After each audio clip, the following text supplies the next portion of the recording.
What is up, everybody? How is it going? Austin prechtelevate Performance, coming at you live. Happy freaking Thursday. It is check-in day.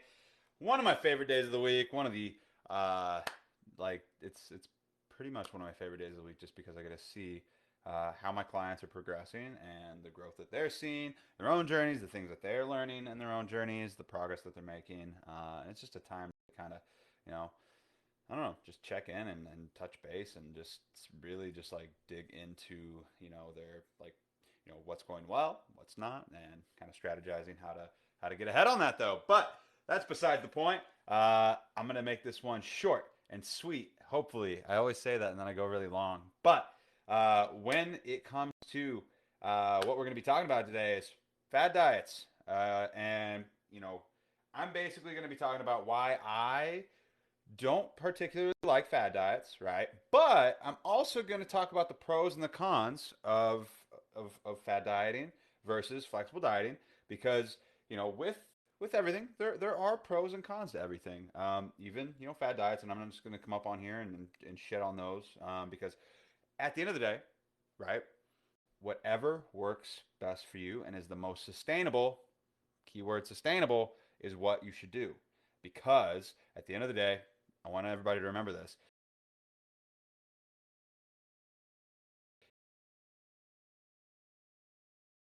For an extended period of time, for a long time, and making a lifestyle out of it, and you don't actually understand how flexible dieting works or how nutrition works and the science of it all, you're probably not going to be able to keep your progress, and that's super frustrating. And I don't want you to like go through that. And I don't want you to experience that because it can be very mentally and emotionally and physically draining if you're yo-yoing all the time. And so, what we're going to talk about today is pros and cons for flexible dieting, pros and cons for fad diets, and I want to talk about them because a lot of people do fad diets. A lot of people do, and because they see people, they see their friends or family getting quick results, right? I want to put quotation marks around results, right? Um, and I want to talk about it because maybe this video will help you either be a little bit more informed about the fad diet that you're doing, and maybe be a little bit more do it a little bit more effectively or safely, right? Or maybe I'll bring you to the not the dark side, to the good guy side for flexible dieting. But either way, let's jump into this. And as you're tuning in, let me know how your day is going. Feel free to drop a like on this video, say hello.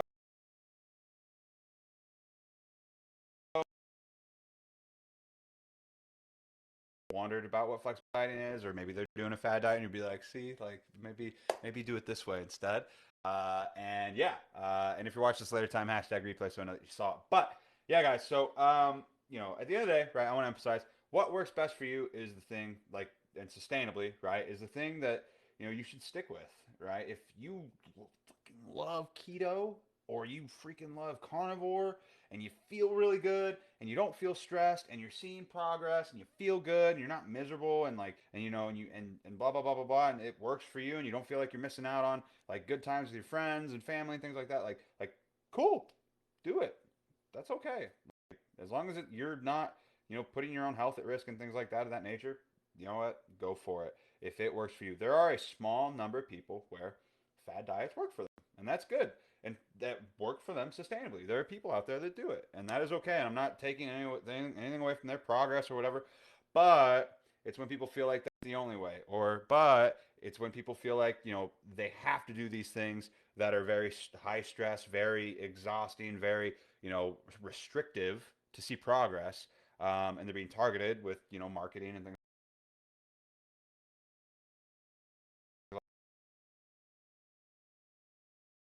right? Or whenever misinformation is being spread, that's whenever I have a problem with it.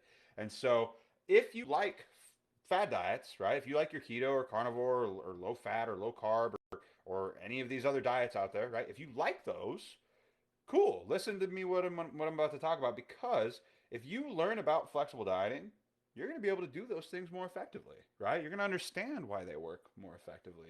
And knowledge is power, right? And so let's talk about it for a sec. So and if you learn about flexible dieting, right, you'll be able to do your fad dieting that you may or may not like.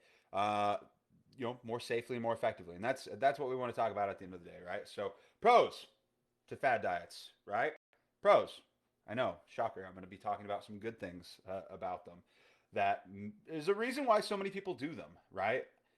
You just have to follow simple rules a lot of times, right? You just have to follow simple rules. It's like, oh, like I only have to eat, meat and cheese, and I'm gonna lose weight.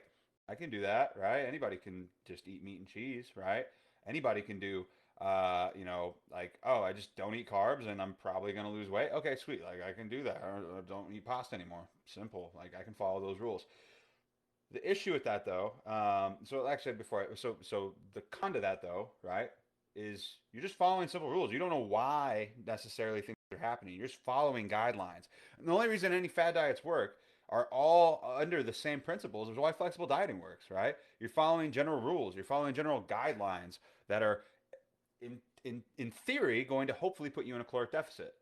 But once it stops and you reach a plateau, that's when it oftentimes becomes a problem for people. And so another pro, right? You see progress. A lot of people see progress, right? At the start, right? A lot of times it may not even be fat loss progress, but the scale shifts, and so people get happy. They get motivated. They get that boost of like, dopamine. They're like, oh, they get on the train of like progress, right? They want to see it happen, and it's exciting for them. And so, that could, lead into momentum and getting them into momentum, and they might like, the way that things are changing for them. And so, that could be another pro right there, right? You get an initial boost of like motivation because you see a lot of progress at the beginning, and sometimes that can snowball people into a lifelong change. I'm not taking away from that at all, but what happens though whenever you end up getting to a point where you stop seeing progress, because that will happen at some point, and you're following these guidelines, right? But you don't know how you got there in the first place, right? You don't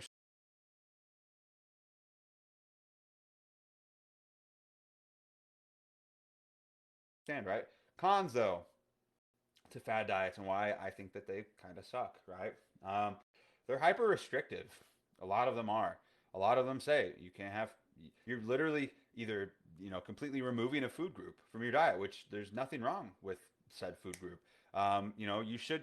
And just for those of you that are watching right now, and you may not know this, but like there's nothing wrong with carbs or fat or protein. They're all vitally important to your body. And so, saying that this one's bad or this one's good, it's not. It's more complex than that. It's way more complex than that, and you can't. And demonizing food groups has never done anybody any good. So if somebody says that those things are bad, like they just don't know what they're talking about. I'm sorry. And so, they're hyper restrictive. Fat diets are hyper restrictive. A lot of times you can't have this thing, you can't have that thing.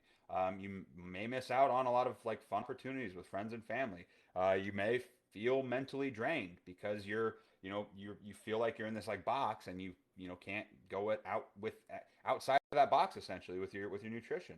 A lot of them, I will put like a little caveat too, like no, not as much fun, right? Another caveat, right? Or another con. They're not typically sustainable long term. Like I think it's between like 80 and like 95% of people who do a fad diet, like whether it be keto or carnivore or any of these other diets that are out there, a fad diet, fail. We'll quit, and we'll actually gain, even if they saw progress, we'll gain the weight back that they had lost, and sometimes even more, which is the opposite of what you want, right? At the end of the day, it's the opposite of what you want. And so, there's a high level of, yo-yoing that goes on for a lot of people. It can be expensive. This is another con for a lot of fad diets out there. It can be expensive, especially if you're buying into a lot of these like, a lot of these things that are kind of like tribal, right? Or these like, being a part of a group or whatever it may be.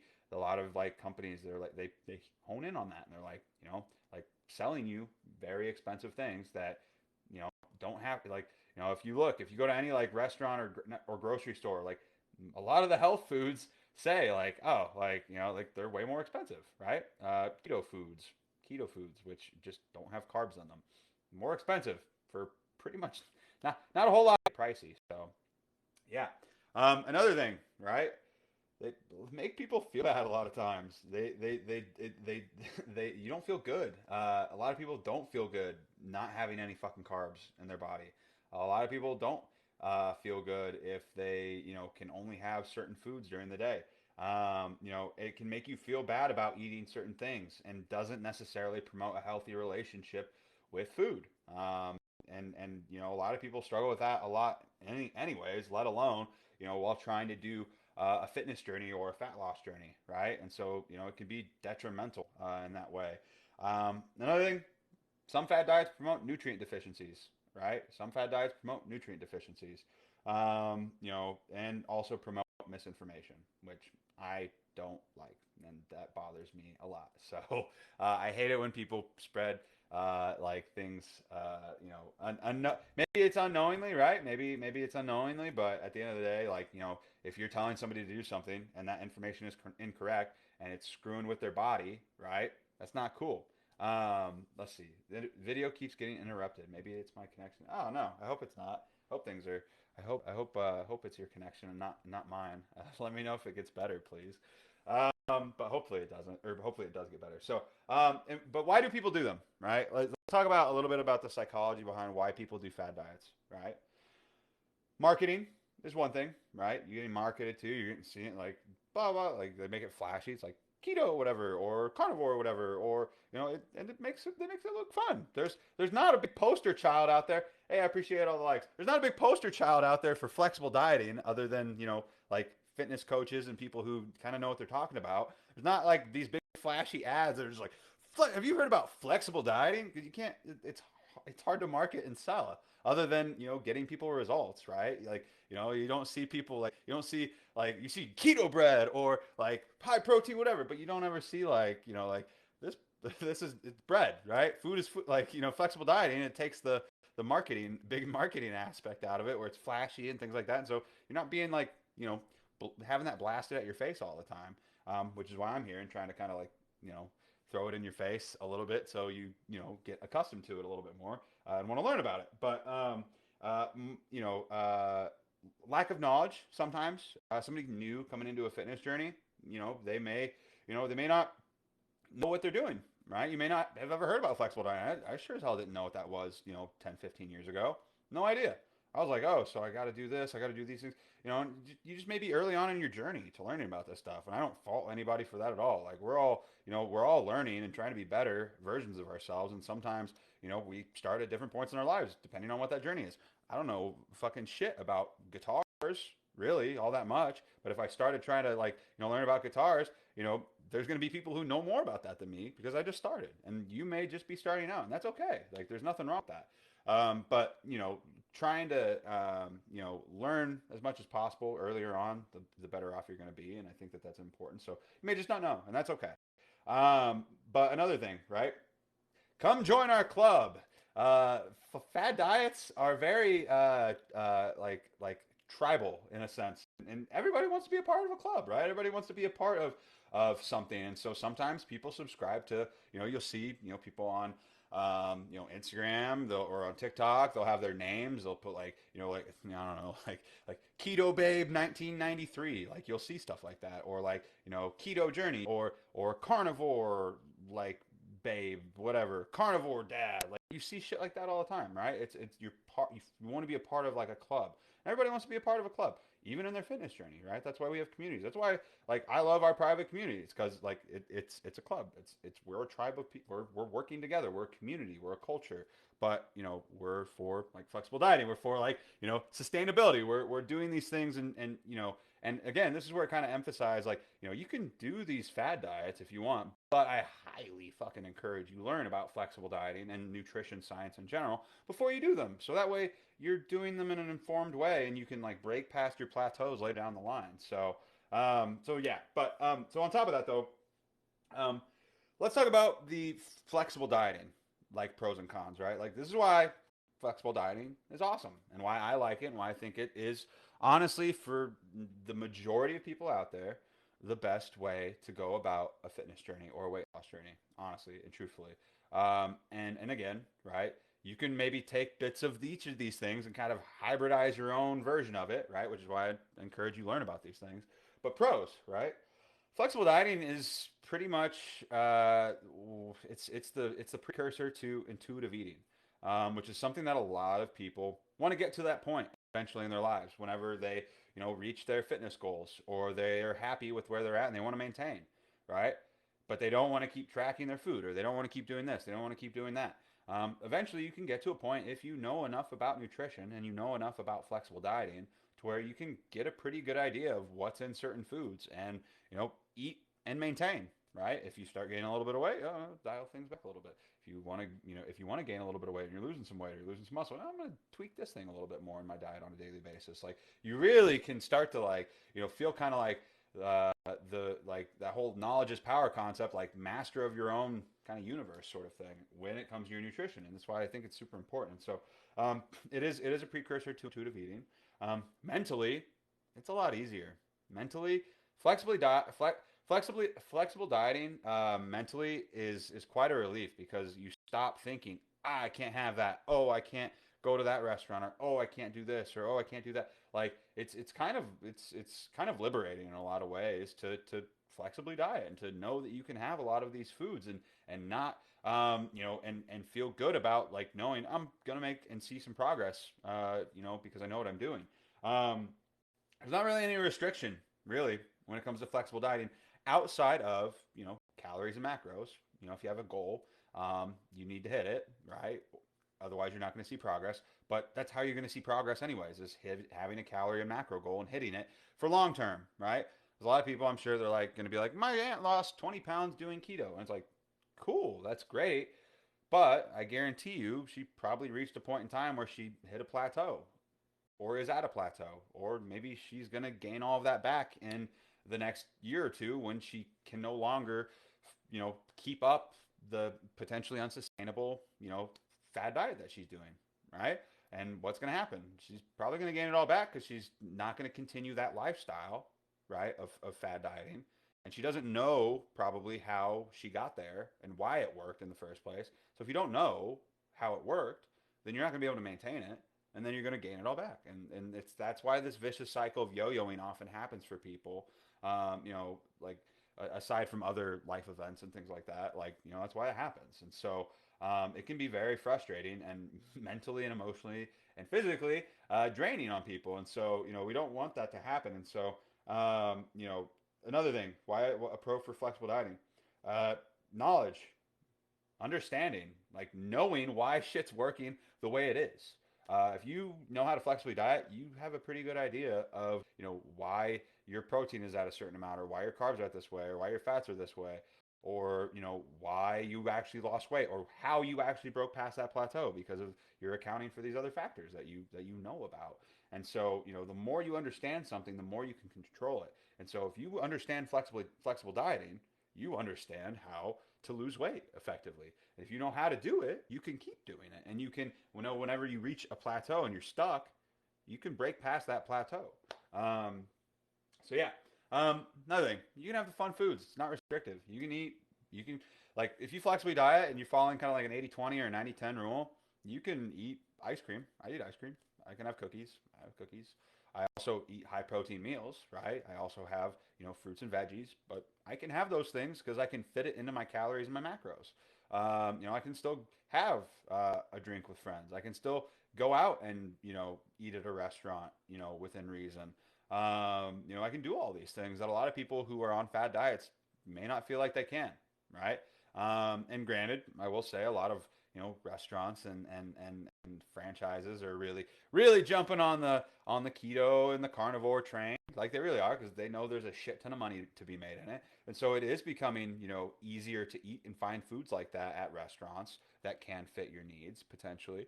But, at the end of the day, you're still restricting yourself. And I don't feel like people should ever feel like they can't have something, as long as moderation is being, taken into consideration. So, yeah, it's easy to plan for too. Whether you're meal prepping or not, like, it's easy to plan for. In terms of, like, step by step, like knowing how to break plateaus. You're not really flying blind. If you're doing, a specific fad diet, and you don't understand, how it works necessarily, and you're just like, I'm following these rules and I'm seeing progress, but, like, how are these rules actually getting me progress, right? And if you're not accounting for those things, and you're just kind of like willy nilly following rules, right? If you're just like, oh, I can't have bread, or I can't have carbs, or I can't, have carbs. I can only eat meat and fat, like whatever it may be, right? Those are very general like reasons or general things. And so when you do hit a plateau, it's like, what do I do? How much sleep you're getting, things like that are important factors to see optimal progress. And so, yeah, cons, right? So essentially, it's easier to break through plateaus if you're flexibly dieting because you're taking those things into account. Um, what's up? I appreciate you. How's it going? And then con though, right? I'm gonna be transparent, right, about flexible dieting. Um, it is harder to learn about at the start. There is a steeper learning curve. There is. But once you got that knowledge locked in your brain. You understand how it works. And once you understand how it works, you're good. Like there's more front end learning, but you can learn how it works and revisit those things and take notes on those things and learn about these things long term, like that are going to set you up for life. And then you can teach your family about these things. Because at the end of the day, it's knowledge, it's a skill. It's kind of like this this dance of learning with nutrition, I guess, in a sense. So that's why I like it. But there's a con there that you have to be able to like